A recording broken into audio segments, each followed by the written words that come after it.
এক লোক এরকম ওয়াজ করতেছে সুর দিয়া, মক্কা গেলাম, মদিনা গেলাম, ইউরোপ গেলাম, আমেরিকা গেলাম, কত জায়গা ভ্রমণ করলাম, উত্তরখান, কাজকুরা, পলাশিয়ার মতন এত সুন্দর গ্রাম আমি আর কখনো দেখি না। অমনি একবার এখন বুঝে নেই যে এই সুর দিয়ে কি বলছে। সুর যে শুনছে এতে সিল্লি দিয়ে উঠছে, বলছে মক্কায় গেলাম, মদিনায় গেলাম, পলাশিয়ার মতন এত সুন্দর গ্রাম আমি আর দেখি নাই। মুসলমান ভাইয়ের আমার, মক্কা মদিনার চাইতে কি আমাদের এই পলাশিয়া গ্রাম সুন্দর? এত সুর দিয়ে বলছে, এই বেড়া তার বুঝে নাই, সুর দিছে আর সিল্লি মেরে উঠছে। তা আমাদের অবস্থা হইলে যে আমরা সুর বিছরাই, কথা বলছে কি, কথার ওজন কি, এই কথার ওজন আমরা দেখি না। তো লক্ষ্য করুন, সুরের দিকে তাকাইয়েন না, যেহেতু নামাজের নিয়ম কানুন সম্পর্কে আলোচনা। মুসলমান আমার লক্ষ্য করুন, বুখারী শরীফের 6251 নম্বর হাদিস, হযরত আবু হুরায়রা রাদিয়াল্লাহু তাআলা আনহু থেকে বর্ণিত। তিনি বলেন, নবীজি মসজিদে বসা, নবীজি মসজিদের এক পাশে বসা, এমন সময় একজন সাহাবী মসজিদে প্রবেশ করেছে।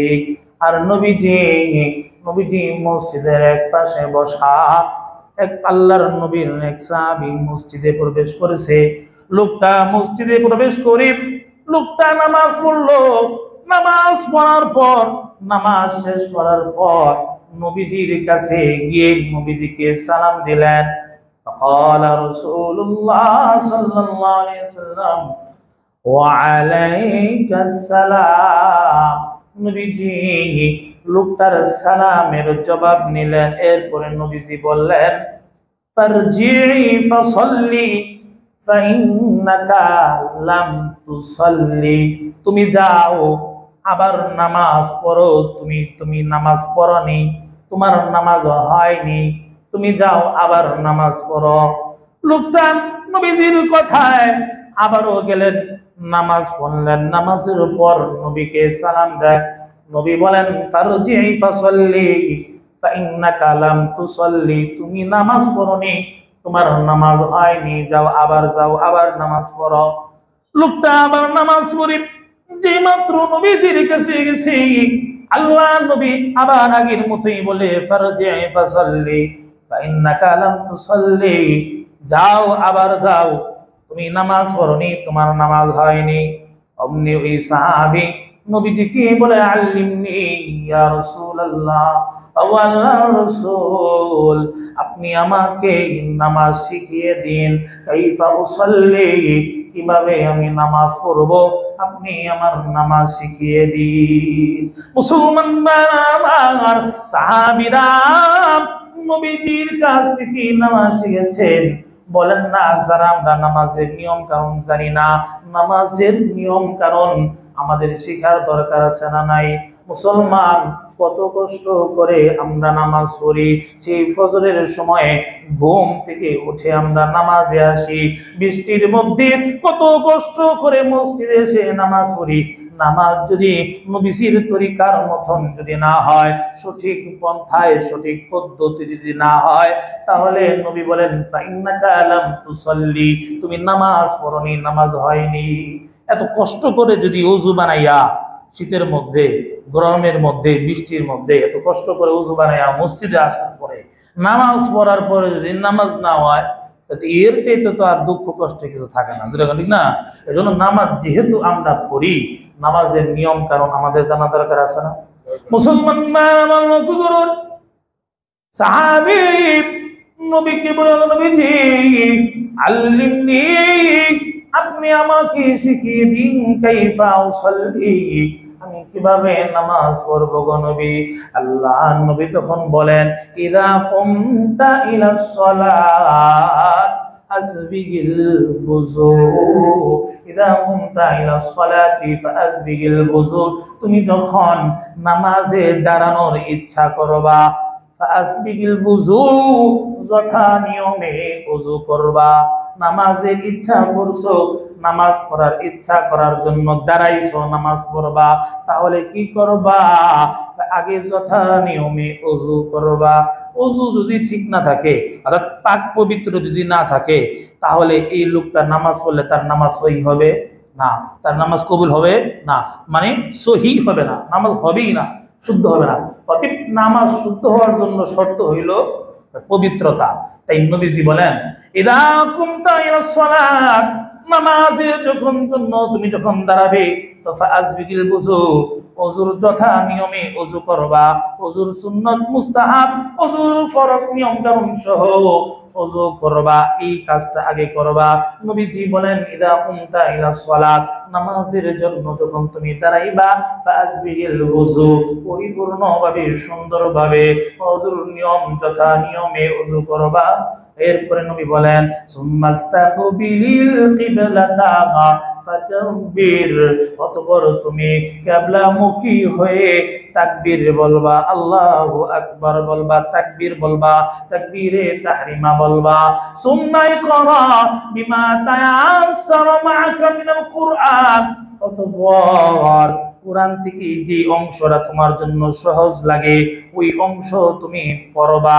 সুম্মারকা হাত্তা তাতমাইন্না রাকিআন, সুম্মাসজুদ হাত্তা তাতমাইন্না সাজিদা, অতঃপর ধীরস্থিরতার সহিত তুমি রুকু করবা, ধীরস্থিরতার সহিত তুমি সিজদা করবা। মুসলমান, আল্লাহর নবী ধীরস্থির ভাবে রুকু করতে বলছেন, সেজদা করতে বলছেন, দুই সেজদার মাঝখানে ধীরস্থির ভাবে বসতে বলছেন। ও মুসলমান ভাইরা আমার, এই হাদিস থেকে আমি আপনাদেরকে যে জিনিসটা বুঝাইতে চাই, নবীজি ওই সাহাবীকে বললেন, ইদা কুমতা ইলাস সালাত, নামাজের জন্য যখন তুমি দাঁড়াইবা, যখন তুমি নামাজের জন্য দাঁড়াইবা। এখন লক্ষ্য করুন, নামাজের জন্য যখন দাঁড়াবো, এখন কেমনে দাঁড়াবো হাদিসের মধ্যে উল্লেখ নাই। পাও কতটুকু ছাড়াইয়া দিব, এটা হাদিসের মধ্যে উল্লেখ নাই। তো এখন লক্ষ্য করুন, রাসূল বলছেন, ইদা কুমতা ইলাস সালাত, নামাজের জন্য যখন দাঁড়াবে, এখন কি পরিমাণ পাও ছড়াইতে হবে, হাদিসের মধ্যে কি নাই, উল্লেখ নাই। এখন বলুন, আপনারা যে দাঁড়ান, এখন আপনারা কি স্বাভাবিকভাবে দাঁড়াবেন না অস্বাভাবিকভাবে? স্বাভাবিকভাবে, যেরকম ঠিক না? এখন আপনি যদি স্বাভাবিকভাবে দাঁড়ান, তাহলে কিন্তু পা দুইটা বেশি সরে না। আর যদি আপনি দুই পা দুই দিকে সরাই দেন, এটা তো অস্বাভাবিকভাবে দাঁড়ানো। একজন ছাত্র তার উস্তাদের সামনে এইভাবে বেয়াদবিমূলক, এই ঠাট্টামূলক এইভাবে সরাইয়া সাগায়া দাঁড়াইতে পারে না, যেরকম ঠিক না? এখন কোন মুরিদ তার পীর সাহেবের সামনে দুই পা এরকম সাগায়া, দুই পাও সরাইয়া এরকম পীর সাহেবের সামনে কিন্তু দাঁড়াতে পারে না। এটা আদবের সাথে স্বাভাবিকভাবে দাঁড়ায়, যেরকম ঠিক না? এখন স্বাভাবিকভাবে কি পরিমাণ দাঁড়ানো? ফুকাহায়ে কেরাম, উলামায়ে কেরাম বলেন, দুই পায়ের মাঝে 4 আঙ্গুল পরিমাণ ফাঁক রাখা, অথবা ঊর্ধ্বে 1 বিগত এই পরিমাণ ফাঁক রাখা। এখন লক্ষ্য করুন, এটা উলামায়ে কেরাম তারা তাদের মেধা অনুযায়ী, তাদের দৃষ্টিকোণ থেকে তারা এই স্বাভাবিক দাঁড়ানোর একটা পদ্ধতি বলে দিচ্ছেন যে 4 আঙ্গুল পরিমাণ ফাঁকা, এটা স্বাভাবিক। অথবা লোকটা যদি মোটা কাটা হয়, তাহলে 1 বিগত স্বাভাবিকভাবে দাঁড়ানো, এত সরায়া দাঁড়ানো না। এই সরায়া দাঁড়ানো এটা স্বাভাবিকভাবে দাঁড়ানো না, অস্বাভাবিক, যেরকম ঠিক না? তা আমরা যে নামাজ পড়বো, স্বাভাবিকভাবে দাঁড়াবো না অস্বাভাবিক? স্বাভাবিকভাবে দাঁড়াবো, অস্বাভাবিক দুই দিকে দুই পা সরায়া না, যেরকম ঠিক না? মুসলমান ভাইরা আমার লক্ষ্য করুন, তাহলে আমরা নামাজের জন্য যখন নামাজ পড়ার জন্য দাঁড়াবো, তা আমরা স্বাভাবিকভাবে দাঁড়াবো। এখন লক্ষ্য করুন, যদি আমরা জামাতে নামাজ পড়ি, তাহলে আমাদের খেয়াল করতে হবে যে দুইজনের মাঝখানে যেন ফাঁকা জায়গা না থাকে। একটা বিষয়, যে দুইজনের মাঝে যেন ফাঁকা জায়গা না থাকে। কারণ হাদিস শরীফের মধ্যে পাওয়া যায়, রাসূল বলছেন, দুইজনের মাঝে যদি ফাঁকা জায়গা থাকে, তাহলে সেইখানে শয়তান এসে দাঁড়ায়। কারণ শয়তান এসে দাঁড়ায় কি নামাজের জন্য নি? হ্যাঁ, নামাজের জন্য না, নামাজিকে কুমন্ত্রণা ধোঁকা দেওয়ার জন্য।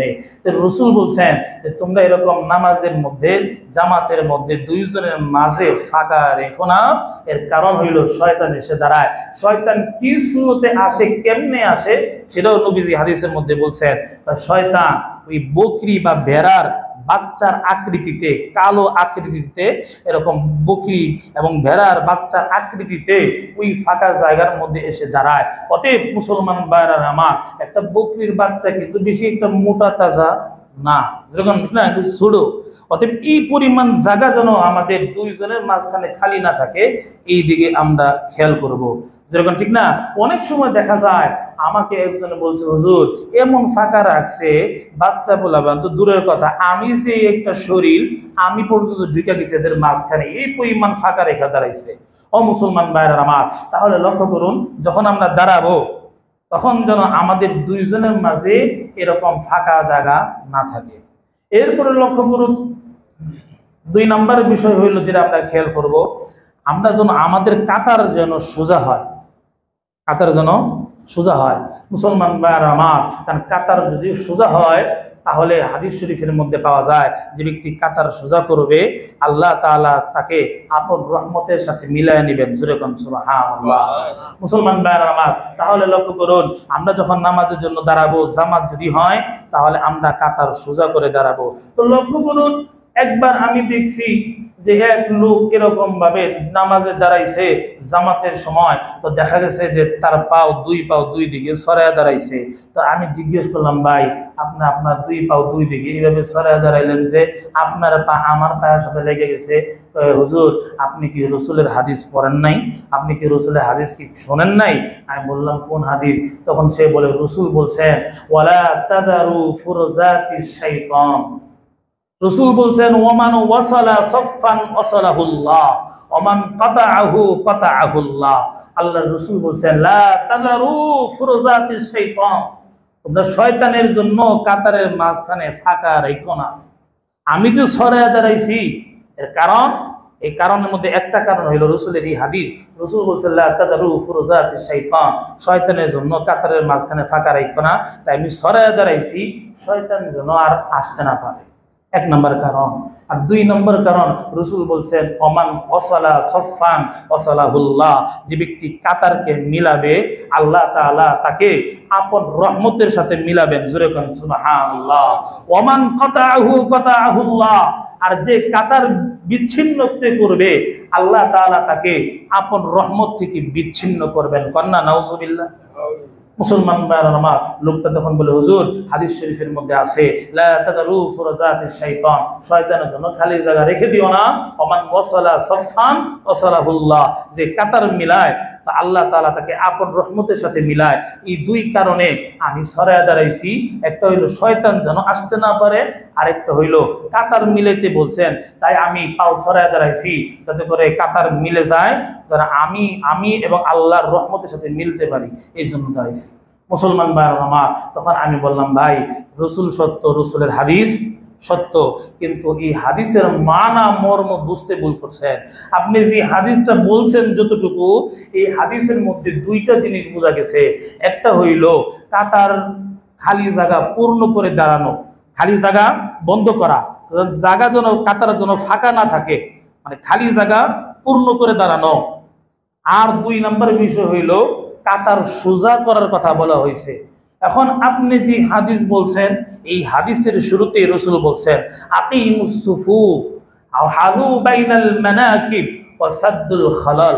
রসুল বলছেন আকিমুস সুফুফ, তোমরা কাতার সোজা করো, ওয়া সাদ্দুল খালাল, খালি জায়গাকে তোমরা বন্ধ করো, পূর্ণ করো, খালি জায়গা রাখো না। তাহলে রসুল যে হাদিস আপনি বলছেন, এই হাদিসের শুরুতেই রসুল বলছেন আকিমুস সুফুফ, কাতার সোজা করতে বলছে, ওয়া সাদ্দুল খালাল, খালি জায়গা বন্ধ করতে বলছে, খালি জায়গা যেন না থাকে। এই 2 কথাটা আপনার এই শেষের কথা তো 2টাই বোঝা যায়, আর এই 2 কথা রসুল শুরুতেও এই হাদিসের শুরুতেই বলছে।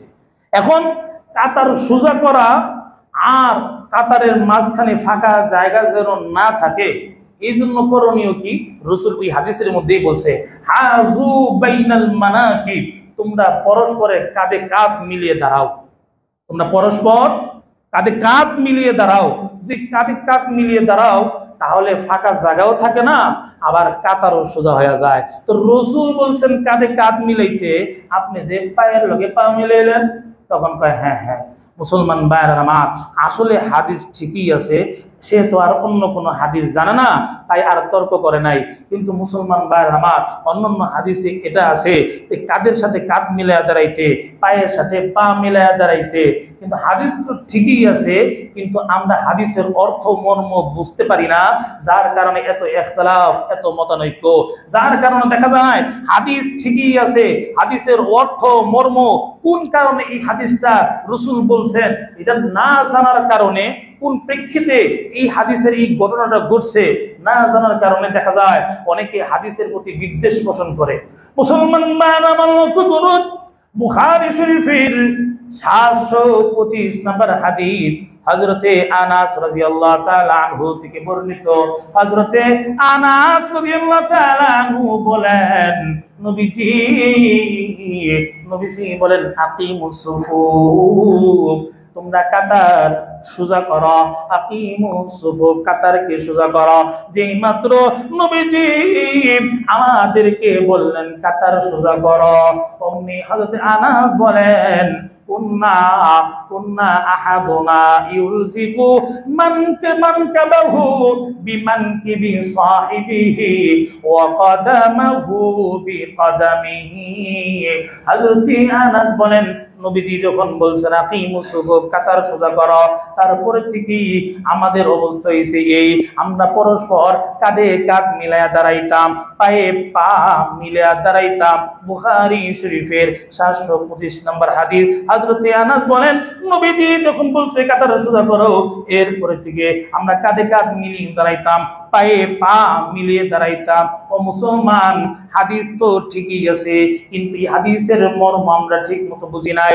ও মুসলমান, নবীজি যে বলছে, সাহাবী আনাস যে বলছে পায়ে পা মিলায়ে দাঁড়াইতাম, এর মানে এই না একজনের পা আরেকজনের পায়ের সাথে লাগায় দেওয়া, এর মানে এটা না। এর মানে হইতেছে, উদ্দেশ্য হইতেছে যে পা যেন একজন আরেকজনের পা আগে পিছে না হয়, মানে কাতার যেন বাঁকা না হয়। আকিমুস সুফুফ, রাসূল তো বলছেন যে কাতার সোজা করো, এরপরে সাহাবীরা বলছেন না পায়ে পা মিলায়ে দাঁড়াইতাম, মানে আমাদের প্রত্যেকের পায়ের যে গুছা, এই গুছা এক থাকতো, সমান থাকতো, কারোর গুছা আগে পরে থাকতো না, মানে কাতার সোজা করতাম, এটা বলছে। আর আমাদের সমাজের এক শ্রেণীর ভাই, এরা বুঝছে যে পায়ে পা মিলানে দাঁড়ানি মানে আমার পা আরেকজনের পায়ের সাথে মিলায় দাঁড়াইতাম। বিষয়টা কিন্তু এরা না। হাদিস তো ঠিকই আছে, কিন্তু বুঝছে ভুল, যেরকম ঠিক না। তো রাসূল যে বলছে, যে সাহাবীরা যে বলছে পায়ে পা মিলে দাঁড়ানো, এর মানে এই না যে আমার পা আরেকজনের পায়ের সাথে মিলবে, বরং এর দ্বারা উদ্দেশ্য হইল আমাদের সকলের পায়ের গুছা যেন এক থাকে। যেরকম আমরা যে কাতারের যে এই যে দাগ দেওয়া হয়েছে, এখন সকলের গুছা, পায়ের গুছা ওই কাতারে রাখলে তখন দেখা যায় যে কাতার সোজা হয়, এরকম ঠিক না। আর তখন তো ওই সময় তো এরকম দাগ ছিল না, তাই রাসূল বলছেন যে তোমরা কাতার সোজা করে দাঁড়াও, যাতে করে তখন সাহাবীরা কাতার সোজা করার জন্য পা মিলাইতেন, কারোর পা আগ পিছ হইতো না। তো এই হাদিস দ্বারা উদ্দেশ্য হইল কি, কাতার সোজা করা। তাই লক্ষ্য করুন, আমরা যখন দাঁড়াবো তখন আমাদের পা গুলো কেবলামুখী করে স্বাভাবিকভাবে দাঁড়াবো। জামাতে যখন দাঁড়াবো তখন আমরা খেয়াল করব দুইজনের মাঝখানে যেন খালি জায়গা না থাকে। এরপরে আমরা লক্ষ্য করব যে আমাদের এই কাতার যেন সোজা হয়, যেরকম ঠিক না। এখন লক্ষ্য করুন, জামাতে যখন দাঁড়াবো অনেক সময় দেখা যায় মুসল্লিদের মধ্যে একদল মুসল্লি সব ডান দিকে, আবার অনেক সময় দেখা যায় মুসল্লিরা সব বাম দিকে, এরকম হয়। এরকম যেন না হয়। যখন আমরা নামাজে কাতারের জন্য দাঁড়াবো, ইমাম সাহেবের বরাবর মুয়াজ্জিন সাহেবের ডানে একজন, বামে একজন, ডানে একজন, বামে একজন, এইভাবে ডান বাম করে আমরা দুই দিকেই কাতারকে সুন্দর করে দাঁড়াবো, একদিকেই যেন বেশি না হয়ে যায়, এই দিকটা আমরা খেয়াল করব। আল্লাহ বুঝার তৌফিক দান করুন, বলেন আমিন। এখন লক্ষ্য করুন, আমরা তো দাঁড়াইলাম, দাঁড়ানোর পরে এখন নিয়ত করতে হবে। আর নিয়তু ফারজুন ফিস সালাত, নামাজের মধ্যে নিয়ত করা হইল ফরজ। এখন নিয়ত কাকে বলে? নিয়ত বলা হয় আল কসদু, অন্তরের ইচ্ছাকে বলা হয় নিয়ত। অন্তরের ইচ্ছাকে নিয়ত বলে।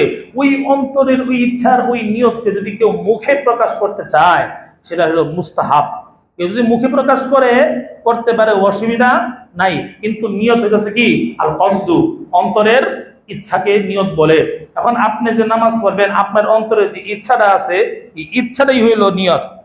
সেই অন্তরের ইচ্ছাকে যদি আপনি মুখে প্রকাশ করতে চান তাহলে করতে পারেন, এটা মুস্তাহাব। এখন লক্ষ্য করুন, আমাদের সমাজে অনেক মুসল্লিদের মধ্যে দেখা যায় যে নিয়ত করতে করতে ইমাম সাহেব তাকবীরে তাহরিমা বেঁধে ফেলছে, কেরাত শুরু করে দিছে, এখনো তার রাকাআতাই আর সালাসা আরবা বললা শেষ হয় না, এমন ভাবে নিয়ত করতেছে। লক্ষ্য করুন, নিয়ত যে আরবিতেই করতে হবে বিষয়টা এমনটা না। আরবিতে করলেই সব, বেশি ভাবে না করলে নামাজ হবে না এমন না। নিয়ত অন্তরের ইচ্ছা, আপনি আপনার মাতৃভাষা অনুযায়ী যে যে দেশের সেই দেশ অনুযায়ী সে নিয়ত করবে, এটা অন্তরের ইচ্ছা, এটা আরবির লগে কোনো সম্পর্ক না। কথা বুঝছেন নি? নিয়ত আপনি যেভাবে বলতে পারেন, নিয়ত এর অন্তরের ইচ্ছা। মুখে যদি আপনি বলতে চান কতক্ষণ লাগে, এই ইমামের পিছনে ফজরের ফরজ নামাজ পড়তেছি, এই ইমামের পিছনে জোহরের ফরজ পড়তেছি, এই ইমামের পিছনে আসরের ফরজ পড়তেছি, এই ইমামের পিছনে মাগরিবের ফরজ পড়তেছি, এই ইমামের পিছনে এশারের ফরজ পড়তেছি, কতক্ষণ লাগে। কিন্তু আমাদের সমাজের অবস্থা, অনেক মুসল্লি দেখা যায় এরকম ভাবে নামায়ে তুয়ান বলতে বলতে ইমাম সাহেব আল্লাহু আকবার তাকবীরে তাহরিমা বাদে সানা পরে কেরাত শুরু করে দেয়, এখনো তার নামায়ে তুয়ানের শব্দ আমি শুনতে পাই। মুসলমান ভাইরা আমার, অথচ উনি মসজিদে আগে থেকেই আসছে, কিন্তু তাকবীর উলার যে গুরুত্ব, সেই গুরুত্ব সে বুঝতে পারে নাই। তাকবীর উলা মানে প্রথম তাকবীর, তাকবীর তাহরিমা। ইমাম সাহেব যখন আল্লাহু আকবার বলে, এটা হলো তাকবীর তাহরিমা।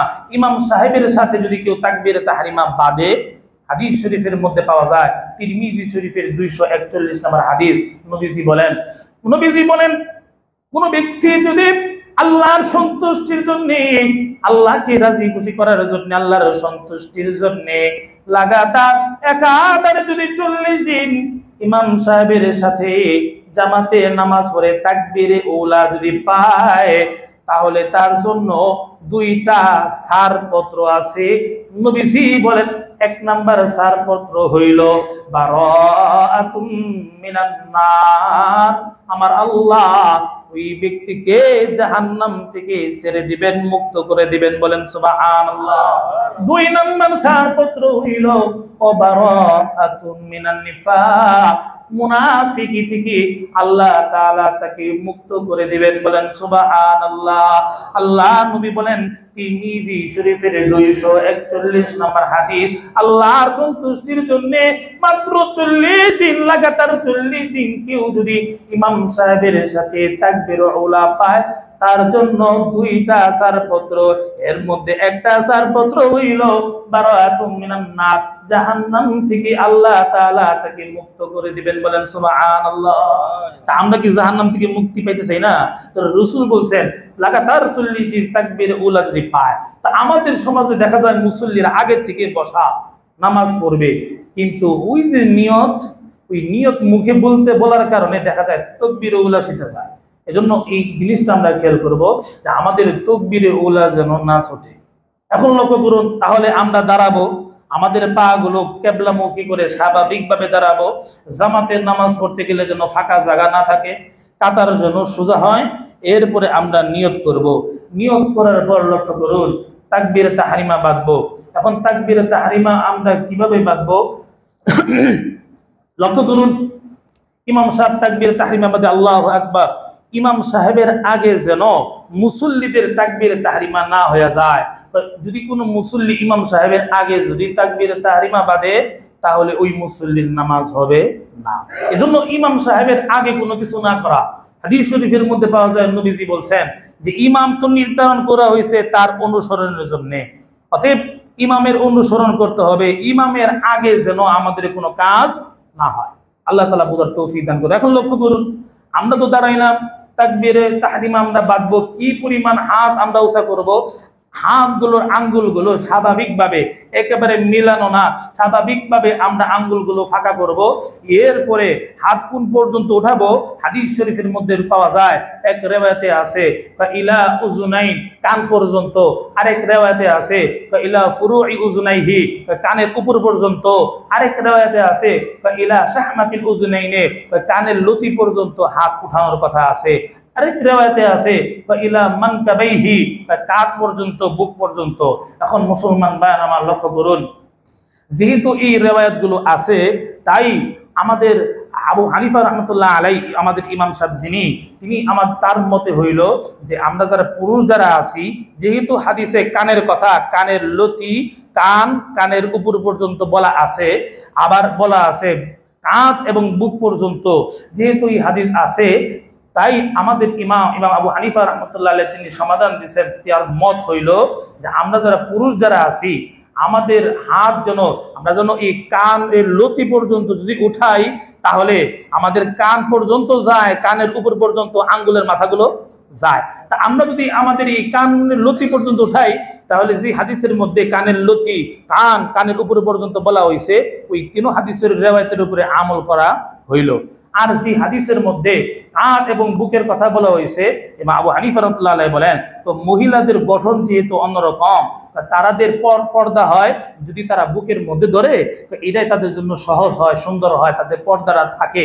এজন্য মহিলারা বুকের মধ্যে হাত বাঁধবে, আর বুক পর্যন্ত হাত উঠাবে। হাত বাঁধার কথা পরে বলি, হাত উঠাবে বুক পর্যন্ত, আর পুরুষরা কানের লতি পর্যন্ত উঠাবে, আর মহিলারা কাঁধ বা বুক পর্যন্ত হাত উঠাবে। মুসলমান ভাইরা আমার, এখন অনেকে বলতে পারে, হুজুর আবু হানিফার মত কেন মানবো, কেন আমরা পুরুষ আর মহিলার এই নামাজের এই পার্থক্য কেন করলাম? মুসলমান ভাইরা আমার, এমন এক হাদিস পাওয়া যায়, আল্লাহর রাসূল ওয়াইল ইবনে হুজুরকে বলেন, ইদা সল্লাইতা, তুমি যখন নামাজ পড়বা, ফাজআল ইয়াদাইকা ইলা উযুনাইনি হিযা উযুনাইন, যখন তুমি নামাজ পড়বা তোমার হাত কান পর্যন্ত উঠাবা। ওয়াল মারআতু তাজআল ইয়াদাইহা হিযা সাবিয়াইহা, আর মহিলার যখন নামাজ পড়বে তখন যেন তারা তাদের হাত সাবিয়াইহা বুক পর্যন্ত যেন ওঠায়। তাহলে লক্ষ্য করুন, এই হাদিসের উপরে ভিত্তি করে ইমাম আবু হানিফা রহমতুল্লাহ তিনি সিদ্ধান্ত, তার মত দিচ্ছেন যে আমরা পুরুষ যারা আছি তারা যেন কানের লতি পর্যন্ত হাত উঠায়, আর মহিলারা যেন বুক বরাবর হাত উঠায়। তাহলে দুনো হাদিসের উপরে আমল হইল। এখন যারা শুধুমাত্র কাঁধ আর বুক পর্যন্ত হাত উঠায়, তখন ওই যে হাদিস যে কানের লতি, কানের উপর পর্যন্ত, কান পর্যন্ত, ওই হাদিসগুলো তারা বাদ দেয়, যেরকম ঠিক না? আর আমরা কোনো হাদিসই বাদ দেই না, আমাদের নারী পুরুষ মিলে ওই হাদিসের উপরে আমাদের আমল হয়। এখন লক্ষ্য করুন, হাত তো উঠাইলাম, এখন হাত আমরা কোথায় বাঁধবো? হাত তো উঠাইলাম, এখন বাঁধবো কোথায়? ইবনে মাজাহ শরীফের 810 নম্বর হাদিস, আল্লাহর রাসূল বলছেন, ডান হাতের বৃদ্ধা আঙ্গুল আর কনিষ্ঠ আঙ্গুল, এই দুই আঙ্গুলকে গুল করে বাম হাত ধরা। এটা হলো ইবনে মাজাহ শরীফের 810 নম্বর হাদিস। আর লক্ষ্য করুন, আর তিরমিজি শরীফের 252 নম্বর হাদিসে, আবু দাউদ শরীফের 727 নম্বর হাদিস, আবু দাউদ শরীফের 727 নম্বর হাদিস, একই হাদিসের মধ্যে রাসূল বলেন, এই বাম হাতের পাতা কবজি বাহুতে যেন ধরে। তাহলে আবু দাউদ শরীফের 727 নম্বর হাদিস, রাসূল বলেন একই হাদিসের মধ্যে, ডান হাত যেন বাম হাতের পাতা কবজি বাহুর মধ্যে ধরে। তাহলে একই হাদিসে 3 জায়গায় ধরার কথা আছে, পাতা, কবজি, বাহু। এখন আপনি এই 3 জায়গায় কেমনে ধরবেন? তা আমাদের সমাজে একদল দেখা যায় তারা বাহুর মধ্যে ধরে, তাহলে যেখানে কবজির কথা বলা হয়েছে তারা ওটা বাদ দেয়, পাতার মধ্যে যে বলা হয়েছে ওটা বাদ দেয়। আর আমাদের ইমাম আবু হানিফা এমন এক তরিকা, এমন এক সিস্টেম, এমন এক মত দিছেন যাতে করে 3 হাদিসের উপর আমল হয়। সেটা কেমনে? ওই যে ইবনে মাজাহ শরীফের 810 নম্বর হাদিস, বৃদ্ধা আঙ্গুল আর কনিষ্ঠ আঙ্গুলকে গুল করে ধরবে। তো এই বৃদ্ধা আঙ্গুল আর কনিষ্ঠ আঙ্গুল যদি আমরা কবজির মধ্যে ধরি, আর 3 আঙ্গুল যদি আমরা বিছায়া দেই, তাহলে এই 3 আঙ্গুল বাহুর মধ্যে গেল, আর কবজি আমরা কবজির মধ্যে ধরলাম বৃদ্ধা আঙ্গুল আর কনিষ্ঠ আঙ্গুল দিয়ে, আর হাতের তালুটা এই হাতের পাতার মধ্যে থাকে। তাহলে পাতার উপরেও আমল হইলো, কবজির উপরেও আমল হইলো, বাহুর মধ্যেও আমল হইল। তাই আমরা যখন হাত বাঁধবো, তখন আমরা বৃদ্ধা আঙ্গুল আর কনিষ্ঠ আঙ্গুল গুল করে কবজির মধ্যে ধরবো, 3 আঙ্গুল বিছিয়ে দিব। হাদিসের মধ্যে আছে ধরার কথা আর রাখার কথা। তা আমরা কনিষ্ঠ আঙ্গুল আর বৃদ্ধা আঙ্গুল দিয়ে ধরি, আর 3 আঙ্গুল যে রাখার কথা আছে, বিছায়ের কথা আছে, এটা আমরা 3 আঙ্গুল বিছাইয়া দিই। আমরা সকল হাদিসের উপরে আমাদের আমল হয়, যেরকম ঠিক না? আর আমাদের মহিলারা ওই পাতার উপরে আমল করে, তাদের এইভাবে ধরা তাদের জন্য একটা কষ্টকর।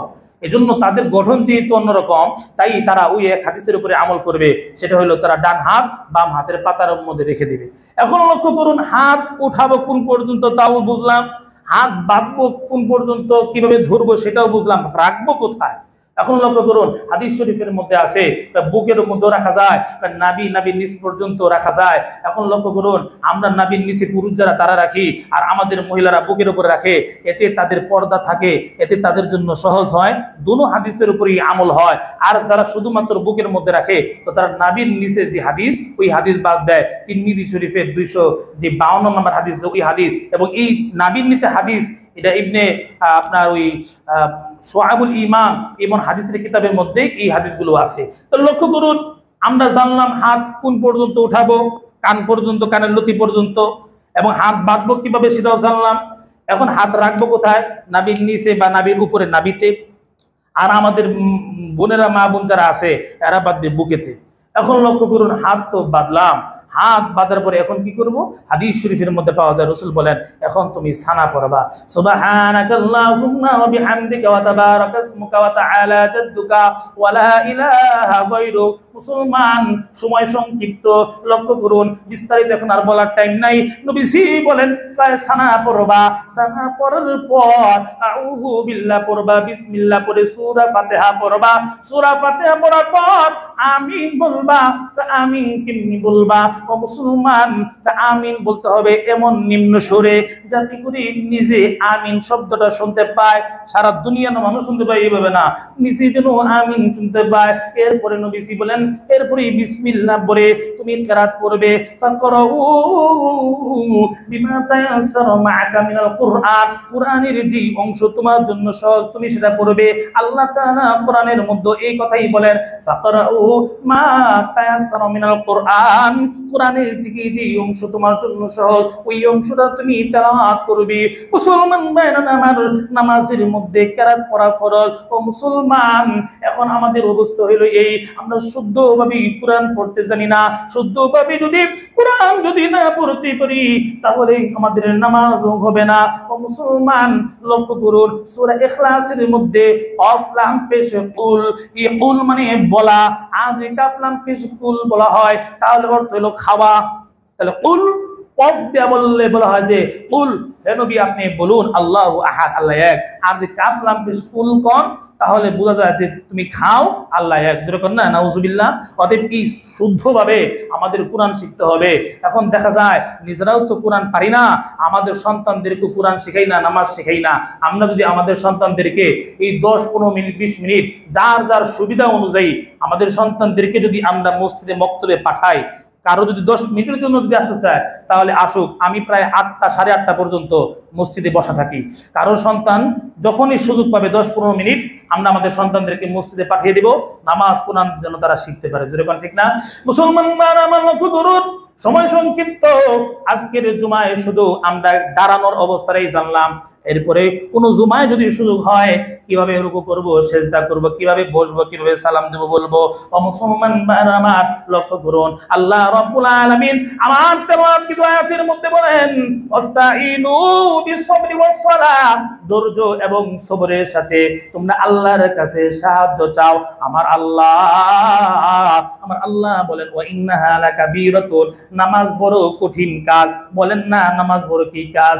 নামাজ বড় কঠিন। আল্লাহ বলছে ওয়া ইন্নাহা লাকাবীরাতুন, নামাজ বড় কঠিন কাজ। ও মুসলমান, শীতের সময় ফজরের নামাজ পড়াতে আসতে এত সহজ না, যদি কোন ঠিক কিনা? সারা দিন কাজ করে এশার নামাজ পড়া এত সহজ বিষয় না। বৃষ্টির দিন মসজিদে আসা এটা তো সহজ বিষয় না। শীতের দিন, গরমের দিন মসজিদে আসা এটা তো সহজ বিষয় না। আমার আল্লাহ বলেন ওয়া ইন্নাহা লাকাবীরাতুন, নামাজ বড় কঠিন কাজ, কিন্তু ওই ব্যক্তিদের জন্য কঠিন না। ইল্লা আলাল খাশিঈন, যার অন্তরে আমার ভয় থাকবে তার জন্য নামাজ কোনো কঠিন না। যার অন্তরে আল্লাহর ভয় আছে, আল্লাহর কাছে যে বিনয়ী, কোনো বৃষ্টি তাকে বাধা দিয়ে রাখতে পারে না, শীত তাকে বাধা দিয়ে রাখতে পারে না, গরম তাকে বাধা দিয়ে রাখতে পারে না। ফজরের নামাজও সে আসে, এশার নামাজেও সে আসে, কারণ তার অন্তরের মধ্যে আল্লাহর ভয়, তার জন্য নামাজ কঠিন না। আমার আল্লাহ সূরা বাকারার 45 নম্বর আয়াতের মধ্যে বলেন, নামাজ বড় কঠিন, কিন্তু যারা খাশিঈন, যাদের অন্তরে আমি আল্লাহর ভয় আছে, তাদের জন্য কঠিন না। জোরে কোন সুবহানাল্লাহ। এখন যারা নামাজে আসে, তাহলে বলুন বোঝা যায় তাদের অন্তরের মধ্যে আল্লাহর ভয় আছে, এই জন্যই তারা ফজর, জোহর, আসর, মাগরিব, এশা আসতেছে, যেরকম ঠিক না। আর যাদের অন্তরে আল্লাহর ভয় নাই, আল্লাহর হুকুমকে তারা তোয়াক্কা করে না, তখন দেখা যায় যে এদের বৃষ্টি তাদেরকে বাধা দেয়, শীত তাদেরকে বাধা দেয়, গরম তাদেরকে বাধা দেয়, বা অনুষ্ঠান বিভিন্ন কাজকর্ম তাদেরকে বাধা দেয়, যেরকম ঠিক না। মুসলমান ভাইয়ের আমার, আল্লাহ বলেন নামাজ বড় কঠিন কাজ, কিন্তু খাশিঈনদের জন্য কঠিন না। আরেক শ্রেণীর লোক আছে যাদের জন্য কঠিন না, তারা কারা? আল্লাযীনা ইয়াযুন্নুনা আন্নাহুম মুলাকু রাব্বিহিম ওয়া আন্নাহুম ইলাইহি রাজিউন। আল্লাহ রাব্বুল আলামিন বলেন, আর যারা ধারণা করে আমি আল্লাহর সাথে তাদের সাক্ষাৎ হবে, তারা আমার কাছে ফিরে আসবে, এই ধারণা যারা করে, এই বিশ্বাস যারা করে, তাদের কোনো কঠিন না, তাদের জন্য নামাজ কঠিন না। কারণ তারা জানে আমি আল্লাহর সামনে তাদের দাঁড়াতে হবে, আমি আল্লাহর সামনে তাদের মুলাকাত হবে, সাক্ষাৎ হবে। যারা এই বিশ্বাস রাখে, যারা এই ধারণা পোষণ করে, তাদের জন্য আমার হুকুম কষ্টকর না, যেরকম ঠিক কিনা। মুসলমান ভাই আমার লক্ষ্য করুন, দেখা যায় অনেক সময় স্বামী স্ত্রীর মন পাবার জন্য হাড় ভাঙা পরিশ্রম করে, তখন ওই হাড় ভাঙা পরিশ্রম তার কাছে কষ্টকর মনে হয় না, কারণ স্ত্রীর সন্তুষ্টির জন্য, যেরকম ঠিক না। আবার দেখা যায় স্ত্রী অনেক কষ্ট করে রান্না বান্না করে, ঘর গুছায়, তার বাপ মার সেবা যত্ন করে, স্ত্রীর কাছে তো কঠিন মনে হয় না, কারণ স্বামী সন্তুষ্ট হবে এই জন্য, যেরকম ঠিক না। আল্লাহর প্রিয় বান্দা যারা, আল্লাহর বন্ধু যারা, খাশিঈন যারা, তারা আল্লাহর সাথে সাক্ষাৎ করবে। এজন্য শীত তাদেরকে নামাজ পড়তে বাধা দিতে পারে না, বৃষ্টি তাদেরকে বাধা দিয়ে রাখতে পারে না, গরম তাদেরকে বাধা দিয়ে রাখতে পারে না, ব্যবসা বাণিজ্য, চাকরি বাকরি, কোনো অনুষ্ঠান, কোনো কিছুই তাদেরকে বাধা দিয়ে রাখতে পারে না, কারণ তাদের এই কষ্ট তাদের কাছে কষ্ট মনে হয় না, কারণ তারা জানে এই কাজ যদি আমি করি তাহলে আমার রব আল্লাহ সন্তুষ্ট হয়ে যাবেন, তার সাথে আমার সাক্ষাৎ হবে। রবের সাক্ষাৎ পাওয়ার জন্য কোনো কষ্টকর কোনো কাজ আমার কাছে কষ্ট মনে হয় না। মুসলমান ভাইয়ের আমার, তাই লক্ষ্য করুন, আমরা যদি খাশিঈন হইতে চাই, আল্লাহর ভয় যদি আমাদের মধ্যে থাকে, তাহলে নামাজ আমাদের কাছে কষ্টকর মনে হবে না। নামাজের যে নিয়ম কানুন, ওই নিয়ম কানুন ভাবে, ওযু যেভাবে করতে হয় ওযুর নিয়ম কানুন সহ, নামাজের নিয়ম কানুন সহ, ওই নিয়ম কানুন মেনে যদি আমরা নামাজ পড়ি, আমাদের কাছে কষ্টকর মনে হবে না, যদি আমরা খাশিঈন হই, যদি আমরা আল্লাহর সাক্ষাৎ পাওয়ার আশা রাখি।